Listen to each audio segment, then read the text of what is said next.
आइए मैं आप सबकी तालियों के साथ आप सबके दुलारे बेटे और हिंदुस्तान के मेरी पीढ़ी के बाद के सबसे प्यारे कवि और शायर इमरान प्रतापगढ़ी को बुलाता हूं। एक बार जोरदार तालियां बजाकर आप स्वागत करें। शायद ही कोई इतनी कम एज में इतनी ज़्यादा आलोचनाओं और तारीफों को अपने हिस्से में करता हुआ आगे बढ़ता है। आज हमारे साथ मोमेंट्स विद रुद्र में मेहमान है इमरान प्रतापगढ़ी साहब, जो यंग जनरेशन के इतने वक्त के सबसे बड़े कवि और शायर हैं। इमरान, आपको स्वागत है। शुक्रिया।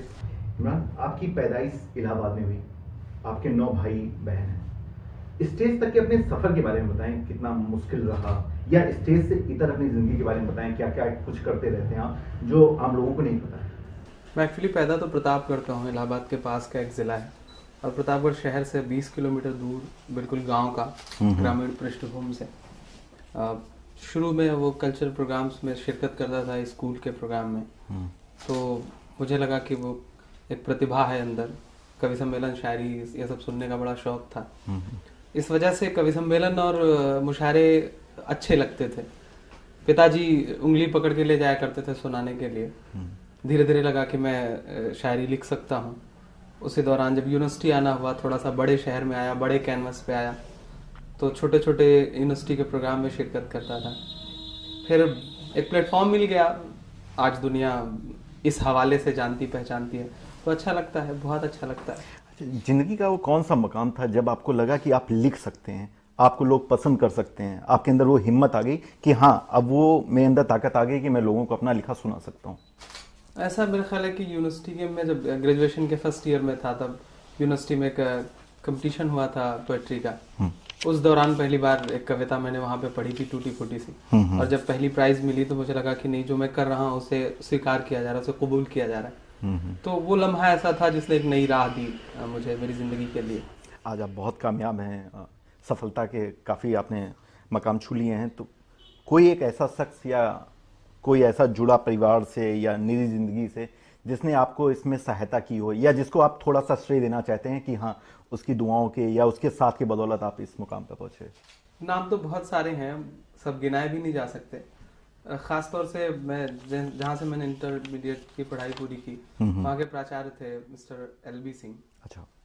उनकी बहुत दुआएं थी और वो बहुत हौसला देते थे मुझे कि नहीं इमरान, तुम कुछ कर सकते हो, और ख़ास तौर से तुम इस विधा में कुछ कर सकते हो। वरना पिताजी तो चाहते थे कि मैं डॉक्टर बनूं, MBBS करूं, लेकिन उन्होंने शायद मेरी प्रतिभा को पहचाना, और मैं बायोलॉजी से इंटर कर रहा था। अच्छा। तो बायोलॉजी में होते हुए भी उन्होंने मुझे पूरे मौके दिए कि मैं कल्चरल प्रोग्राम में पार्टिसिपेट कर सकूं। तो मैं उन्हें बहुत क्रेडिट दूंगा इस चीज़ के लिए, आज के दिन के लिए। अच्छा। इमरान, एक बीच में एक समय था जब कवि राजनीतिक होते थे, कवि और शायर वो घटनाओं को, मंचों को इस्तेमाल करते थे राजनीतिक चीज़ों को बोलने के लिए, और बड़े नाम हैं। दुष्यंत कुमार ने लिखा था, सदियों से ठंडी रखी आग सुख बुगा उठी, मिट्टी सोने का ताज पहन दिखलाती है। उन्होंने JP मूवमेंट को काफ़ी आगे बढ़ाया, राष्ट्र कवि कहलाए। आपके अंदर आज वो क्षमता दिखती है कि आप मंच से राजनीतिक बयानबाजी करते हैं, और बहुत अच्छे तरीके से करते हैं, लोग उसको पसंद करते हैं। तो ये आपने खुद से कौशल पैदा किया कि घटनाएं इतनी ज़्यादा आपके अगल बगल घट रही थी कि आप उनसे प्रभावित हुए? देखिए, जिस दौर में मैं मुशायरे और कवि सम्मेलन की दुनिया में आया, वो दौर था कि जब एक जनता में भी एक छटपटाहट थी, जुल्फ आंचल और लबो रुखसार से निकलने की छटपटाहट थी। मैंने उस बात को महसूस किया। और कवि और शायर समाज का आईना होता है। अगर समाज में जो घट रहा है, अगर हम उसे नहीं दिखाते तो हमें लगता है कि हम अपने हुनर के साथ गद्दारी कर रहे हैं। तो मुझे लगा कि मुझे ईमानदाराना कोशिश करनी है। लोग नाराज हों, पॉलिटिकल लोग नाराज हों, जो हैं वो नाराज हों, मुझे उनसे कुछ लेना देना नहीं। क्योंकि मैंने जिस शायर और कवि को सुन सुन करके, जो मेरे ख्वाब में था कि शायर और कवि ऐसा होता है, उसमें सिर्फ बगावत थी। तो वो बगावत मेरी शायरी में भी उतर आई। तो उसे आज राजनीतिक कविताओं का नाम भले दिया जाए, लेकिन मैं तो उसे मानूंगा कि वो समाज और व्यवस्था के प्रति जो एक विद्रोह है, शायरी मेरी नजर में वही है। तो आप अपनी अगल बगल जितनी घटनाएं घट रही हैं, क्या उनसे प्रभावित होते रहते हैं? समाचार पत्रों की खबरों से प्रभावित होते हैं आप?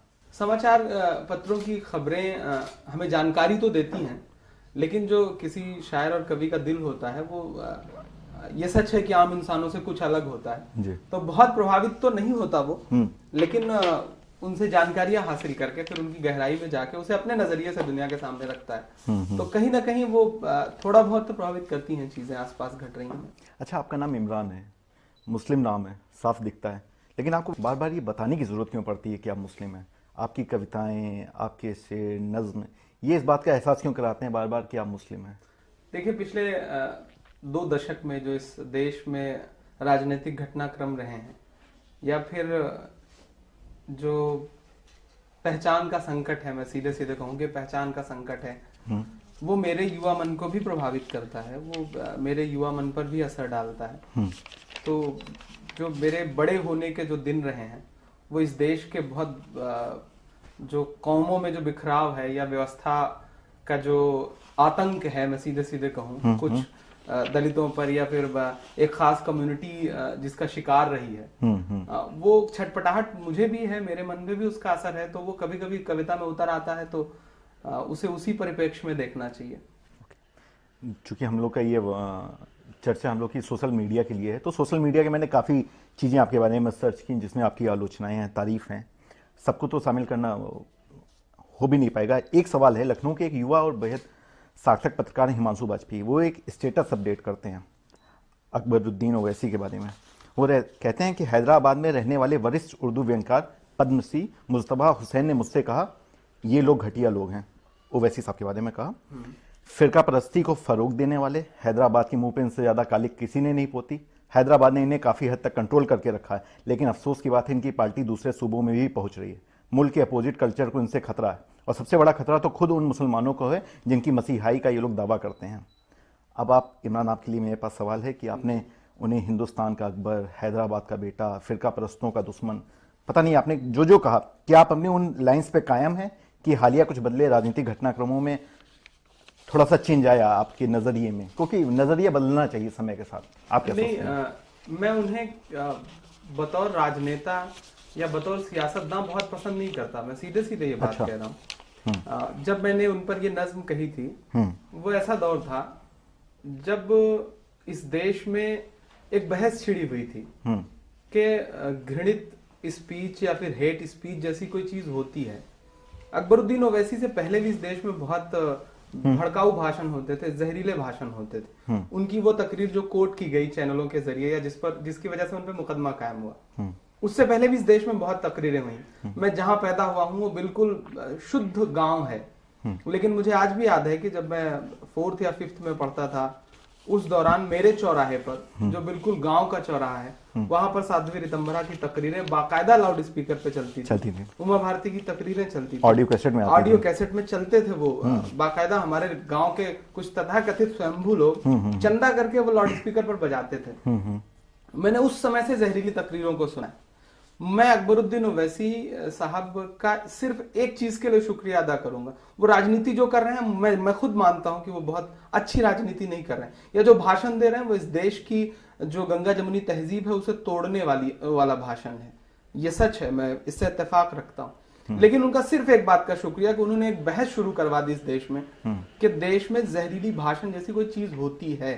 अगर उन पे ऊपर 40 दिन के लिए मुकदमा कायम हुआ, जेल गए 40 दिन के लिए, तो उसी दौरान प्रवीण तोगड़िया पे भी 2-3 जगह केस दर्ज हुए, भले ही गिरफ्तारी नहीं हुई। तो एक चीज के लिए उनका शुक्रिया। बाकी वो जिस तरह के भाषण दे रहे हैं वो गलत है। मैं चाहूंगा कि वो अपना नजरिया बदलें। और मैंने उनके बहुत सारे लोगों से ये बात कही जो मुझसे जुड़े हैं। मैंने उनसे कहा कि नहीं, इस तरह के भाषण इस देश में नहीं चल सकते। आपके मन में अगर व्यवस्था के प्रति विद्रोह है, गुस्सा है, बगावत है, तो उसको संयमित लहजे में आप दुनिया के सामने लाएं। उनके अब्बू एक बहुत सुलझे हुए पॉलिटिशियन थे, तो उन्हें उन संस्कारों के साथ चलना चाहिए। मुझे भी ऐसा लगता है कि आप जिस धर्म में पैदा हुए हैं, अगर आप उसकी तारीफ कर रहे हैं तो दिक्कत वहां से नहीं होती है। दिक्कत तब शुरू होती है जब आप दूसरे को गाली देना शुरू करते हैं। जाहिर सी बात है। आपकी एक तारीफों के तो पुलिंदे मेरे पास बहुत ज्यादा हैं, लेकिन मैं एक न्यूज़ टुडे टाइम के एक मैगजीन का एक पेज उठाता हूँ। इसके टाइटल से मैं इत्तेफाक बिल्कुल नहीं रखता, ना मैं ही इसको इंडोर्स कर रहा हूँ, लेकिन ये आपकी फोटो सहित छापता है, क्या हिंदुस्तान में आतंकवादी शायर भी हैं। इसमें एक लाइन में आपसे बताना चाहूंगा। इसमें लिखा है, पूर्व विदेश मंत्री सलमान खुर्शीद ने इनको पोषित किया। ये हर मुशायरे के अभिन्न अंग बन गए। जहां ऑल इंडिया मुशायरे में किसी दूसरे शायर को 10,000 रुपए का भुगतान किया जाता है, वहीं इनको, जो मैं बीच में कुछ शब्द हटा रहा हूं, 50,000 उससे ज्यादा भुगतान होता है। मैं बिल्कुल इत्तेफाक नहीं रखता, लेकिन चूंकि एक तथ्य है और आप मेरे सामने हैं, तो मैं आपसे पूछ रहा हूं कितना सच है ये? नहीं, मैं सलमान खुर्शीद साहब से आज तक कभी मिला ही नहीं। ओ, तो पूरी तरीके से गलत है। एक बार मेरा ख्याल है कि पिछले साल उनका एक मुशायरा था फर्रुखाबाद में, तो किसी शायर के जरिए, जैसा कि अमूमन होता है कि किसी शायर को जिम्मेदारी दे दी जाती है कि आप इनको इनको इनको बुलवा दें, तो मुझ तक भी दावतनामा आया था, लेकिन मैं उस मुशायरे में जा नहीं पाया था। मेरी अपनी कुछ ऐसी मजबूरियां थी कि मैं नहीं जा सका। न मैं सलमान खुर्शीद से मिला हूँ, न मेरा उनसे कोई रिश्ता है, तो ये बात तो सिरे से झूठ है। ठीक है, और ये फीस वाली? फीस कम करके आकी गई, इससे ज्यादा मिलती और तो, मिलनी चाहिए। हाँ मिलनी चाहिए, बिल्कुल बिल्कुल। अगर आप लोगों के पसंदीदा है, अगर एक भोंडी सी एक्टिंग करके लोग करोड़ों ले रहे हैं, जी जी बिल्कुल, तो हम तो अपने हुनर का जायज पैसा मांग रहे हैं। तो अगर हमें लाख रुपए पेमेंट मिल रहा है मुशायरे में, तो गलत क्या है? ये 10,000 का पेमेंट जो बाकी शायरों का था वो बहुत पहले का पेमेंट है। अगर वो 10,000 पे अटके हुए हैं तो ये उनकी खामी है। मैंने शुरुआत करी है 10,000 से, आज मैं अगर 1.5 लाख 2 लाख रुपए तक मांगता हूँ मुशायरों में, तो गलत क्या कर रहा हूँ? बिल्कुल, इस बात से इत्तेफाक रखता हूं। सवाल क्यों उठे? तो क्या अगर मुशायरों की राशि को आधार बनाएं तो क्या आप इतने वक्त देश के सबसे बड़े शायर कवि हैं? ये जनता तय करे, ये आवाम तय करे, ये कन्वीनर तय करे, मैं नहीं बोल सकता। अच्छा, मुझे ये बताएं, क्या मुशायरों के स्टेज में खेमे बटे होते हैं? काफ़ी शायर्स को मैं जानता हूं पर्सनली तौर पे, तो मुझे ऐसा लगता है तरन्नुम में गाने वाले और ना गाने वालों के बीच में एक लाइन सी बटी हुई है कि हाँ ये लोग कमतर हैं, ये लोग बेहतर हैं। नहीं, जो ये बहस जिन्होंने छेड़ी है वो ही सबसे ज्यादा खेमेबंदी कर रहे हैं। अच्छा, जो तरन्नुम में गाने वालों को खारिज करते हैं कि नहीं वो शायर नहीं है, सच बात है कि उनके खेमे में भी 2-4 तरन्नुम में गाने वाले लोग हैं। और देखिए, मुशायरा जो है वो एक मनोरंजन का बहुत बड़ा जरिया है। देखिए, हमारी जो कम्युनिटी है, खासतौर से मुशायरे का जिक्र जब हो रहा है, उर्दू से वाबस्ता लोगों का अगर जिक्र हो रहा है, तो मुशायरा जो है वो मुसलमानों के मनोरंजन का एक बहुत बड़ा साधन है। वो म्यूजिकल शो में नहीं जा सकते, वो किसी डांस के प्रोग्राम में मजहबी बंदिशों में होने की वजह से नहीं जा सकते, तो ले देखिए उनके पास एक मुशायरा बचता है जहां वो अपना मनोरंजन तलाश सकते हैं। तो वहां पर तरन्नुम में भी पढ़ने वालों की जरूरत है, तहत में भी पढ़ने वालों की जरूरत है, मज़ाहिया कलाम पढ़ने वालों की भी जरूरत है। तो आप किसी एक को खारिज क्यों कर रहे हैं? मैं तरन्नुम में भी बहुत अच्छे अच्छे शायरों, जो आज तरन्नुम में, अहम बात तो ये बताऊं कि जो आज तरन्नुम में पढ़ने वालों को खारिज कर रहे हैं, उन्होंने अपनी शुरुआत तरन्नुम में पढ़ के की थी, भले ही आज तहत में पढ़ रहे हैं। मैं नाम नहीं लूंगा, सब वो इस देश के गिने चुने चेहरे हैं, उन्होंने तरन्नुम में शुरुआत करी। कभी उनके माजी में जाइए, उनसे पूछिए कि क्या आपने तरन्नुम में पढ़ा है। मेरे पास उनके वीडियो रिकॉर्डिंग्स है, उनके ऑडियो रिकॉर्डिंग्स है, जब वो तरन्नुम में पढ़ा करते थे। आप किसी देश के प्रतिष्ठित शायर के बारे में बोल रहे हैं? मैं डॉक्टर राहत साहब की बात कर रहा हूँ। अच्छा, हाँ, वो तरन्नुम में पढ़ते थे, शुरुआत उन्होंने करी। देश का इतना बड़ा शायर जो मुशायरों का, जिसने बादशाहत की है मुशायरों पे कई साल क्या 2-3 दशक, वो शायर तरन्नुम से शुरुआत करता है। बाद में उसे लगता है कि नहीं, एक वहां एक ज्यादा खूबसूरत दुनिया पड़ी हुई है, तो वो तहत में चले जाते हैं। मुझे आपकी ये साफगोई अच्छी लगती है, आप बातें खुल के करते हैं। अच्छा, मुझे एक घटना का मुझे पता चली है। पीजी कॉलेज बलरामपुर प्रोग्राम चल रहा था, मीडिया वाले खड़े थे, आपने उधर मीडिया वालों की तरफ इशारा करते हुए कहा, तुम कहते हो फौलाद है मोदी। इसका क्या मतलब है? क्या मीडिया वाले उन्होंने ये पूरा एक प्रोपेगेंडा बनाया कि मोदी बहुत शक्तिशाली है, मोदी बहुत है, ये आपका कहना चाह रहे थे? आप मीडिया वालों की तरफ उंगली कर रहे थे, क्या मोदी की तरफ उंगली कर रहे थे? इस देश में मीडिया एक बहुत ताकतवर स्थिति में है इस समय। पिछले 2 दशक में तो वो मीडिया जो चाह रहा है वो कर रहा है, जिस तरह के हालात चाह रहा है वो बना रहा है। अन्ना हजारे के आंदोलन से लेकर के और देश की नई सरकार बनने तक मीडिया ने बहुत बड़ी भूमिका अदा की है। अच्छा। तो इसमें कोई दो राय नहीं कि मीडिया ने जिस तरह का ताना बाना बुना पिछले 3 साल में, 2 साल में, और जिस तरह से मोदी को महिमा मंडित करने की कोशिश की गई। आज आप सोचिए कि एक इंसान जो गुजरात दंगों में सीधे सीधे, भले ही अदालतें न माने, लेकिन देश का हर अच्छा नागरिक मानता है कि कहीं ना कहीं से बतौर शासक आपकी जिम्मेदार, अगर आज उत्तर प्रदेश में हुए मुजफ्फरनगर के दंगे के लिए यही मीडिया अखिलेश को दोषी मानती है, तो फिर गोधरा हुआ, कोई भी मरा, हिंदू मरा, मुसलमान मरा, उसके बाद गुजरात हुआ, पूरा का पूरा गुजरात हुआ, तो उसके जिम्मेदार वहां के शासक को आप क्यों नहीं मानेंगे? लेकिन आज आप सोचिए कि आज कहीं बात तक नहीं हो रही, महानायक बना के रख दिया गया। आपको बहुमत मिलना एक अलग चीज है, मकबूल होना एक अलग चीज है, कबूल होना एक अलग चीज है। आपके मन में टीस है? बिल्कुल टीस है, और हर अच्छे इंसान के मन में और हर सेकुलर इंसान के मन में ये टीस है और रहेगी। वो टीस खत्म नहीं हो सकती।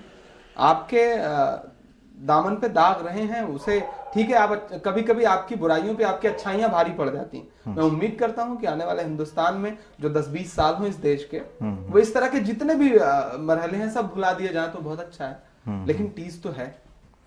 आप जिक्र करते रहते हैं नरेंद्र मोदी का, राज ठाकरे का, तो क्या कोई वैचारिक दुश्मनी है इन लोगों से कि कविताएं लिखते लिखते गुस्सा उम्र किया जाता है? वैचारिक दुश्मनी जैसी चीज मैंने शुरू में कहा कि एक बगावत जैसी बात रही है शुरू से।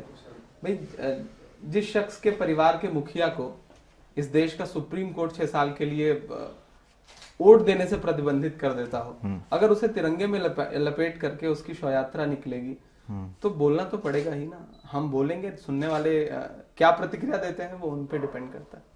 इमरान हिम्मत कर रहा है, मैं पढ़ता हूं। मैं ये नहीं कहता कि वफादार नहीं था, या मुल्क की मिट्टी से उसे प्यार नहीं था, जिसने कभी कानून की इज्जत नहीं किया,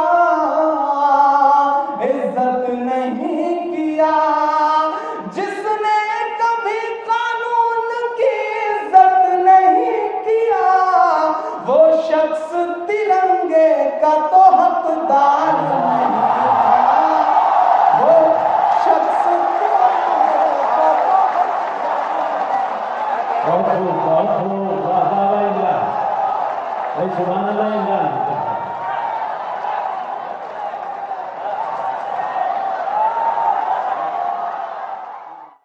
साक्षी महाराज का बयान आया मदरसों को लेके, तमाम घटनाएं हुई भी पाकिस्तान में, बच्चों का कत्लेआम हुआ, वो तो एक अलग ही है। लेकिन साक्षी महाराज का बयान आया कि मदरसों में आतंकवादी पलते हैं।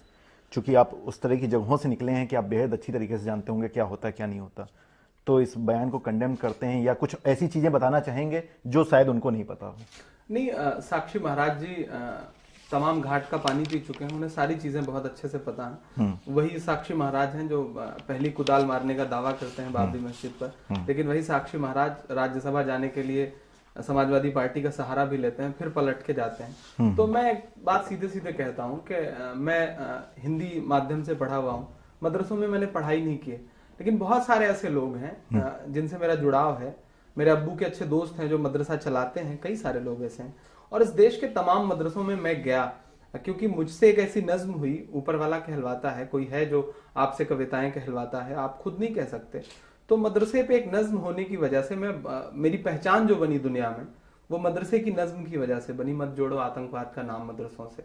उस नज्म के बाद मुझे लगा कि मेरी जिम्मेदारी थोड़ी बढ़ती है, इसलिए मैंने और छानबीन की। मैं गया, बहुत जगहों पे गया, और सच तो यह है कि इस देश के 85% 90% मदरसे ऐसे हैं जिनमें दरवाजे तक नहीं है, बहुत बदहाली के साथ चल रहे हैं वो, वहां संसाधन नहीं है, बहुत मुश्किलों से चंदा होकर के आ रहा है। उनके दरवाजे खुले हैं, जाए एजेंसी जाए, आईबी जाए, देखे। और अभी हालिया अभी मोदी सरकार में उनका सांसद बयान दे रहा है और उनकी आईबी रिपोर्ट लगा रही है कि नहीं, देश के मदरसों में ऐसा कुछ नहीं है, देश के मदरसों में कहीं से कोई टेररिज्म जैसी कोई बात नहीं। तो अपने आप जब सिस्टम इस बात को खारिज कर दे रहा है, तो साक्षी महाराज का बयान तो निहायत ही मतलब गैर जिम्मेदाराना है। और वो बयान देते देते तो वो राष्ट्रभक्त कह जाते हैं गोडसे को। तो दोनों बयानों को आप एक साथ रख लें तो आपको लग जाएगा कि वो कितने जिम्मेदार व्यक्ति हैं। आप इतना इनसिक्योर क्यों फील करते हैं? क्या आपने अब तक की लाइफ में कुछ मुस्लिम होने की वजह से कुछ आपको दिक्कतें अपने फेस की, या आपको लगा कि आपको औरों से कमतर करके आंका जा रहा है? इतना ज़्यादा आप ऐसा क्यों लगता है आपको कि आप सबसे बड़े लीडर हैं यूथ के, मुस्लिम के? नहीं, मैं ऐसा बिल्कुल नहीं फील करता। शायर के साथ ये होता है कि उसकी संवेदनशीलता आम इंसान से कहीं ज्यादा होती है, शायद ऐसा मेरा नहीं, सही बात है। तो मैं बहुत सारे घटनाएं जो हमारे आसपास घट रही हैं, पूरे जिले को आतंक का गढ़ बता दिया जा रहा है।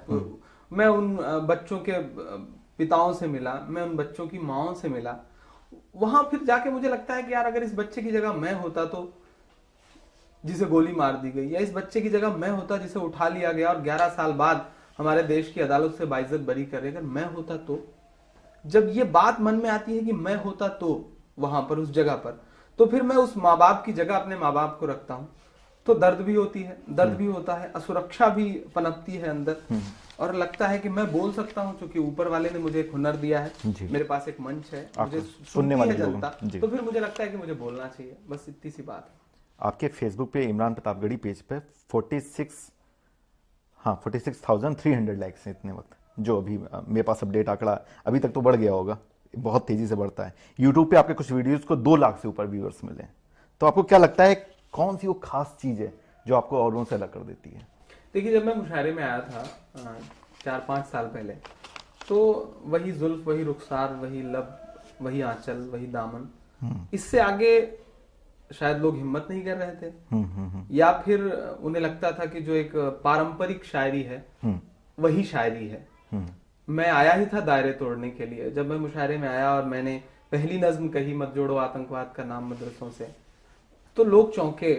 लेकिन मुझे याद है कि वो पहला मुशायरा कि इसी नज्म के बाद मुझे कंधे पे उठा के, मेरा ख्याल है कि 500 मीटर हुजूम ने चक्कर लगाया था, जिंदाबाद के नारे लगाए थे। तो शायद इस वजह से आवाम पसंद करती है, और बहुत कम लाइक है क्योंकि मैं नेट फ्रेंडली नहीं था। मैं गांव से था, तो शुरू में तो जानता ही नहीं था कि फेसबुक या फिर ऑर्कुट या ट्विटर जैसी कोई चीज भी होती है। दोस्तों ने जबरदस्ती अकाउंट बना दिए, जबरदस्ती सब कुछ होता रहा। तो ये संख्या तो लाखों के पार होनी चाहिए थी, लेकिन वो कई जगह बटने की वजह से बहुत कम दिख रही है। मुंबई की एक फोटो है मेरे पास, आपके पास, जिसमें कैमरा कैप्चर नहीं कर पाया, इतने लोग आपके पास। वो कहाँ की फोटो? वो मुंब्रा के एक मुशायरे की तस्वीर कि 50,000 के आसपास थे, लेकिन वो तस्वीर चूंकि क्लियर थी इसलिए मेरे फेसबुक पेज पे पड़ी है। लेकिन मैंने ऐसे मुशायरे पढ़े हैं जिसमें 1.25 लाख की भीड़ है। जहां तक मेरी नजर जाती थी भीड़ खत्म नहीं होती थी। तो इस देश में मुशायरों में और कवि सम्मेलनों में बहुत बड़ी भीड़ आती है, और सिर्फ सुनने आती है, मूड बना के आती है कि मुझे सुनना है। तो हम उसे चाहे जुल्फ और रुखसार में उलझा के रख दें, या फिर उसे सच से रूबरू कराएं और कुछ अच्छी बातें कह दें उसके सामने।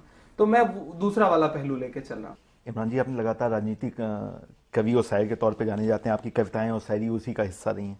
तो कभी आपको अगर किसी राजनीतिक पार्टी से जुड़ने का मौका मिला या ऑफर आया, तो क्या आप उस पर गंभीरता से विचार करेंगे या जुड़ेंगे या जाएंगे? आया, कई बार आया, और अपने अपने तौर पे लोगों ने पकड़ने की कोशिशें भी करी। क्योंकि भीड़ मुझे पसंद करती है, जनता पसंद करती है, तो हर रात मंच पर कोई ना कोई एक राजनेता तो होता ही है अलग अलग पार्टियों का। तो सबने उस शिद्दत को महसूस भी किया है।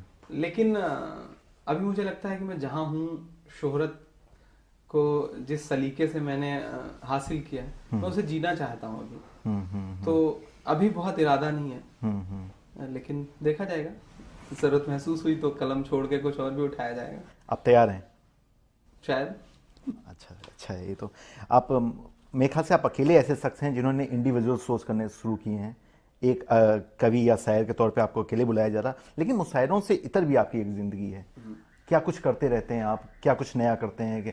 क्या आपका कोई ट्रस्ट है, कोई एनजीओ है? कुछ काम करना पसंद करते हैं? लिखने के अलावा वो कौन से काम है जो आप करना पसंद करते हैं? क्योंकि मैं इलाहाबाद हूँ, इलाहाबाद बेस्ड हूँ, विश्वविद्यालय से जुड़ा रहा हूँ, तो शुरू से एक सामाजिक जिम्मेदारियों के प्रति एक रुझान रहा है, और सरोकारों के प्रति एक एहसास भी रहा है कि मुझे कुछ करना है। तो बहुत सारी चीजें हैं जो शायद दुनिया जिन्हें नहीं जानती। मैं गंगा बचाओ अभियान से जुड़ा हूँ, लगातार उनके प्रोग्राम में शिरकत करता हूँ, और वाहिद मुसलमान हूँ। इस तरह की कविताएं पढ़ करके भी उन मंचों पर बाकायदा स्वीकार हूँ। उसके अलावा हम लोग एक विकलांगों का बहुत बड़ा प्रोग्राम करते हैं प्रतिवर्ष, जिसमें विकलांग बच्चियों की शादियां और ये सारे काम के जो विकलांग हैं देश भर के, या विकलांगों के क्षेत्र में जिन्होंने कुछ काम किया है, उनको बुलाते हैं हम। इलाहाबाद में विकलांग स्वाभिमान दिवस मनता है। अब तक हमारे दोस्तों ने और हमने मिलकर के, मेरा ख्याल है कि 75 से ज्यादा गरीब बच्चियों की शादियां करवाई हमने। बहुत अच्छा। और सबसे एक अहम काम जिसे मैं कोट करना चाहूंगा, मेरे मन में सपना था कि मैं जहाँ पैदा हुआ था, पढ़ाई के लिए बहुत दूर जाना पड़ा मुझे, वहाँ स्कूल अच्छे नहीं है, बहुत छोटे स्कूल हैं, तो मेरा ख्वाब था कि मैं एक स्कूल बनाऊंगा वहाँ पर। तो अभी शुरुआत कर दी है मैंने, मेरा ख्याल है कि अगले महीने उसकी नींव पड़ेगी। एक बड़ा इंटर कॉलेज और एक लड़कियों के लिए गर्ल्स डिग्री कॉलेज बनाने का प्लान है। और जमीन पर वो जमीन हो गई है, जमीन पर वो इमारत भी दिखने लगेगी मेरा ख्याल है 1 साल में। बहुत पूरी तरह से उस मिशन में लगा हुआ हूँ इन दिनों। तो ये सब कुछ काम हैं जो मुझे सुकून देते हैं, इसलिए करता हूँ। बहुत ही अच्छा। एक लाइन मुझे आपकी नहीं समझ में आई। आपने लिखा एक बार, बोला एक बार आपने, नेताओं पे संसद पे इल्जाम ना होगा क्योंकि उसको भ्रम है तेरे नाम से होगा, धरने से ना आंसर, ना कानून से ना, ये भ्रष्टाचार खत्म इस्लाम से होगा। ये क्या मतलब है? देखिए रुद्र भाई, मैं जिस मजहब का मानने वाला हूँ, उस मजहब की बुनियाद जो है वो 5 चीजों पर है। उस 5 चीज में एक है ज़कात। ज़कात आपसे ये कहता है, स्ट्रिक्टली बुनियाद है इस्लाम की, अगर ये 5 चीजें आप नहीं मानते तो आप इस्लाम के मानने वाले नहीं। उन 5 में से एक चीज ये आपसे कहती है कि आप अपना जो कुछ आप कमाते हैं जायज जो आपकी कमाई है, पहली बात तो कमाई ही जायज होनी चाहिए। जो जायज कमाई है उसका 2.5% आप गरीबों के लिए डोनेट करेंगे। अच्छा। अगर नहीं करते हैं तो आपका पूरे की पूरी कमाई वो हराम है। ये बाकायदा इस्लाम कहता है। ठीक है। अगर हर इंसान 2.5% दे करके अगर इतना ईमानदार हो जाए कि अपनी कमाई का 2.5% डोनेट करे, इस उम्मीद के साथ कि नहीं किसी गरीब के हिस्से में जाएगा ये, उससे किसी गरीब के मुंह में निवाला जाएगा, तो भ्रष्टाचार जैसी कोई चीज तो पनप ही नहीं सकती। इस्लाम का एक नया पहलू दुनिया देख रही है। मीडिया ने बता दिया कि इस्लाम ये है, इस्लाम ये है, इनके हाथ में बंदूक है तो वो इस्लाम है। नहीं, इस्लाम तो बहुत खूबसूरत सा और बहुत शांति प्रिय मजहब है। अगर इस्लाम तलवार से या इस्लाम बंदूक से फैला होता तो शायद बहुत सारे मुल्क ऐसे हैं जहां कोई गैर मुस्लिम होता ही नहीं, क्योंकि हुकूमतें रही हैं वहां पर। लेकिन वहां कितनी खूबसूरती से और कितनी मोहब्बत से शासन किया है लोगों ने कि टोपियां बिन करके या कुरान पाक लिख करके अपनी आजीविका चलाता था उस वक्त का बादशाह। तो मेरे कहने का मतलब ये है कि इस्लाम को मानने वाले अगर सही से इस्लाम की पाबंदी करने लगे उसके उसूलों की, तो भ्रष्टाचार जैसी कोई चीज तो रह ही नहीं सकती। इस परिप्रेक्ष्य में मैंने ये बात कही थी। अच्छा, ठीक है। आप जिस कवि सम्मेलन जिस स्टेज पे होते हैं वहां पे ज्यादा बड़े नाम देखने में नहीं आते। मुझे याद है कि पहले कुछ समय पहले एक हिंदी के कवि होते थे, उनको स्टेज से हटाने के लिए कुछ कवियों ने 50 लोगों ने सिग्नेचर किया था कि मैं इनके साथ कविताएं नहीं पढ़ूंगा। तो क्या आपके साथ भी कुछ ऐसा है कि लोग आपसे दूर जाते हैं आपकी पॉपुलैरिटी की वजह से, आपकी शायरी की वजह से? कौन सी ऐसी वजह हैं कि जहां पे आप जाते हैं आप ही आप रहते हैं? अरुद्र भाई देखिए, मैं इतनी देर से आपसे बातचीत कर रहा हूँ, आपको लगा होगा कि मैं वेल मैनर्ड हूँ, वेल कल्चर्ड हूँ, पढ़ा लिखा हूँ, इस देश का एक जिम्मेदार नागरिक हूँ, उसके बाद शायर हूँ। अब जो लोग भाग रहे हैं या जो बड़े नाम मुशायरों में मेरे साथ शिरकत नहीं करना चाहते, उसकी वजह जनता भी समझती है, कन्वीनर भी समझता है। अब मैं क्या कहूँ कि वो क्यों नहीं शिरकत करते। बस मैं तो यही कहूँगा कि आप मेरे बड़े हैं, आप सब आएँ, मैं स्टेज पे बैठ के उन्हें पूरी तरह इज्जत देता हूँ, सारा कुछ है।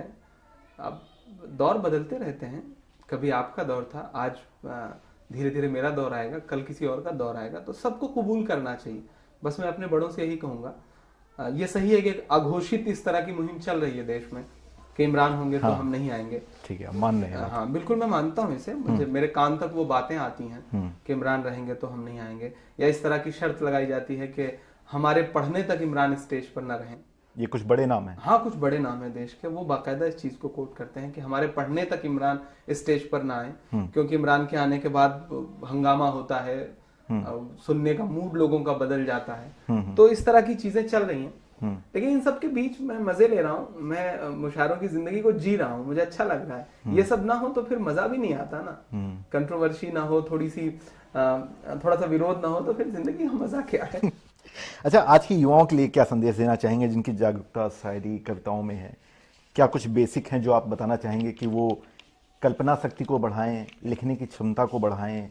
क्या वो कर सकते हैं कि वो इमरान जैसे बन सकते हैं? देखिए, मैं दुनिया के बहुत सारे मुल्कों में घूमा, बहुत कम उम्र में। ख्वाब नहीं देख सकता था कि मैं वहाँ जा सकता हूँ जहाँ जहाँ हो के आया।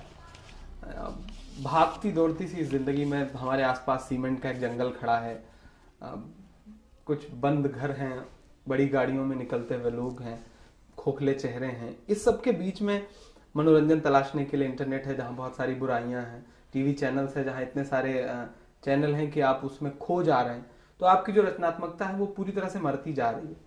तो हमें थोड़ा सा मतलब कविता और शायरी एक ऐसी चीज है जो हमें सुकून देती है। मैं शायर होने के नाते ये बात नहीं कह रहा हूँ। वैसे भी अगर आप आज के गाने सुनिए और 5 साल 10 साल पहले के गाने सुनिए, तो आपको वहां रूहानियत मिलेगी, वहां सुकून मिलेगा जो आज की इस जिंदगी में नहीं है। लौट रहे हैं लोग, पुराने दिनों की तरफ लौट रहे हैं।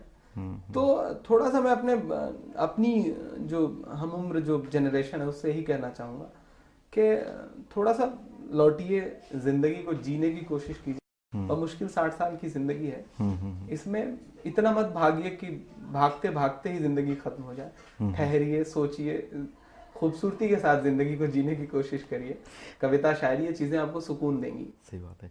चलते चलते उत्तर प्रदेश में कथित तौर पे मुस्लिम सरकार है अखिलेश यादव जी की, 3 साल के करीब होने को आया है। क्या लग रहा है आपको? कुछ भलाई के काम हो रहे हैं, बेहतरी के काम हो रहे हैं, कि वही गालिब की आह।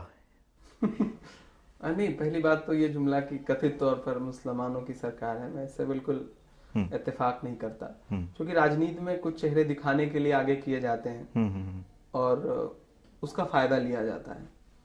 तो भाजपा अपने आप पे प्रचारित करती है कि ये मुसलमानों की सरकार है, लेकिन उनसे पूछिए कि वो ये मानते हैं कि नहीं ये मुसलमानों की सरकार है। मैं तो नहीं मानता कम से कम, और मुसलमानों की सरकार होनी भी नहीं चाहिए, किसी हिंदू की भी सरकार नहीं होनी चाहिए। एक धर्मनिरपेक्ष देश है और जिस तरह का संविधान है हमारा, उसमें तो इंसानों की, आम इंसानों की सरकार होनी चाहिए। लेकिन बहुत संतुष्ट तो नहीं हूं मैं भी।